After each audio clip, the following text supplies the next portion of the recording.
أحييكم وبالأشواق ناتيكم فأغلى وردنا أنتم وكل الورد نهديكم. أحييكم وبالأشواق ناتيكم. أولاً السلام عليكم ورحمة الله تعالى وبركاته وأيدي سلامي دمانتين ميل والبؤات دونيتك جوجتان ويلكم باك again to أشرف أكاديميك أونلاين كسودوا أشرف أكاديميك أونلاين إن بدن أيان كلام أقنين هاتنا وانس لجوكنا إيديكو عافمات قبو إيو أنيكو عافمات قبو بالا يا محيدو سكناتي أوكي عشرة دينا يا إنو سعودة وحنا قاعدة دونا ما تعشر كل أدو حساب بدن أكتفوس أنا بس فوسين قاعدة دونا هدي أدورو سو أركتي ويونكسين تاي هدي آذن فانسنين واد فهمي دونتا إن شاء الله نلا جوك. Okay, active voice and passive voice. Look at the sentences في جملتهن. Look at محاوي في جملتهن at the sentences جملتهن present simple أما simple present لو ده وادي كذا present simple وادي كذا simple present وادي كذا. Active voice. The boy ويلك digs وحو خدا هول good أيو خدا. The boy wiilka digis wuxuu qodaa hole god ayuu qodaa marka sheegaas ficilkaas maxaa wiilku mar walba ayuu sameeyaa maxaa simple present way ama present simple ficil qofku mar walba haduu sameeyo tenniskaas intee way waa simple present. Okay marka oo passive bedelayna waxay noqonay hole godka is a dug by the boy hole godka is a dug waa la qoday by waxa qoday the boy wiilka ayaa qoday. Okay marka active force ay tahay jumladu waxa way the boy wiilka digis wuxuu qodaa hole god ayuu qodaa marka passive u bedel u dhahaan waxa way hole godka is a dug waa la qoday by waxa qoday the boy wiilka ayaa qoday. Okay tusaale kale children caruurta drinki waxay cabaan milki caano children caruurta milki drinki waxay cabaan milki caano ay cabaan. Okay marka passive u bedelaysid waxa leedahay waad kala hormarinaysaa objectigaas aad ka dhigaysaa subjectigaas object ka dhigaysaa subjectigaas object ka dhigaysaa waad kala hormarinaysaa insha Allah. Okay milki ayaa leedahay is a dug milki is dug caanaha waa la cabay by waxa cabay children caruurta ayaa cabeen milki caanaha is dug waa la cabay by waxa cabay children caruurta ayaa cabay. Okay tenniskaas labadaas tool way inaga filan tahay marka waxaan gudbeynaa present continuous tense ayaan gudbeynaa present continuous tense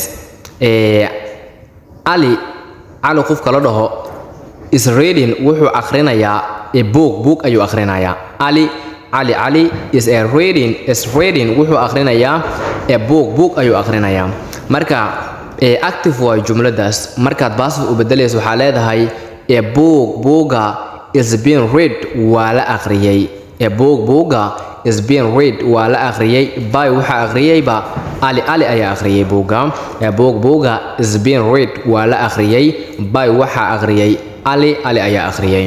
Okay jumlada xigtaan fiirino I am helping waxaan caawinayaa them iyaga ayaan caawinayaa I am helping them ayaga ayaan caawinayaa I am helping them ayaga ayaan caawinayaa marka passive bedelayna waxa leedahay they are them maxaa way subjectkeeda them waxa way object way marka subject ka dhigaysa they way marka subjectkeeda they are helping they are being helping leedahay marka ayaga waa la caawiyay by waxa caawiyay by me aniga ayaa caawiyay. Okay I am helping maxaa way them they are being helping ayaga waa la caawiyay they are being helped ayaga waa la caawiyay by waxa caawiyay me aniga ayaa caawiyeen. Okay bastigeeda marka oo bedelaysid passive jumladu waxa qasab ah inaad taqaanid sida ereyada isku bedelaan markuu present joogo markuu past joogo iyo markuu participle joogo muhiimada participle waa bb ga way marka waxa leedahay they are being helped idea raacsini they are being helped waa la caawiyay by waxa caawiyay me aniga ayaa caawiyay. Okay present perfect ayaan gali doonaa present perfect. Okay present perfect he has broken a glass asiga wuxuu jibiyay glass Soomaan he has broken asiga wuxuu jibiyay a glass ayuu jibiyey.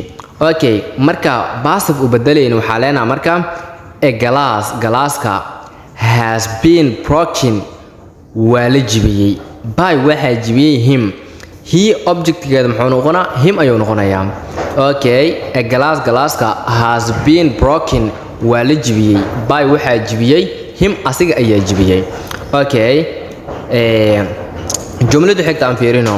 We have informed them aynka waa wargelinay. We have informed waan wargelinay them iyaka. Okay, we have informed them ayka waan wargelinay. Okay, marka oo ka dhigayna passiveka waxaa leenahay they have been informed ayka waa la wargeliyey by waxaa wargeliyey as anaga ayaan wargelinay. Okay, we objectkeeda maxaa waaye as. Marka they have been informed ayka waa la wargeliyey by waxaa wargeliyey as anaga ayaa wargelinay. By ayaa wargeliyey anaga ayaan wargelinay. Okay, waxaan filayaa inaad si fiican u fahanteen intaas. Okay, 3 ayaan diri doonaa oo waxa ah oo adiga ka shaqeynaysid isku day. Try is better than trial. macnaha isku dayga wuxuu ku wanaagsan yahay isku day la'aanta. Okay, labada jumlad ku soo sameey passive sorry active ka ku siinaa. Okay, she cooks iyada waxay karisaa the food cunto ayay karisaa. She cooks iyada waxay karisaa the food cunto ayay karisaa.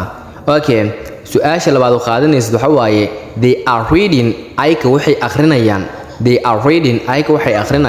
A story sheeko ay akhrinayaan. They are reading maxaa waaye ayka waxay akhrinayaan a story sheeko ay akhrinayaan. labada jumlad waxaan filayaa inaad soo jawaabi doontaan. Assalaamu calaykum waraxmatullaahi wa tacaala wa barakaatuh.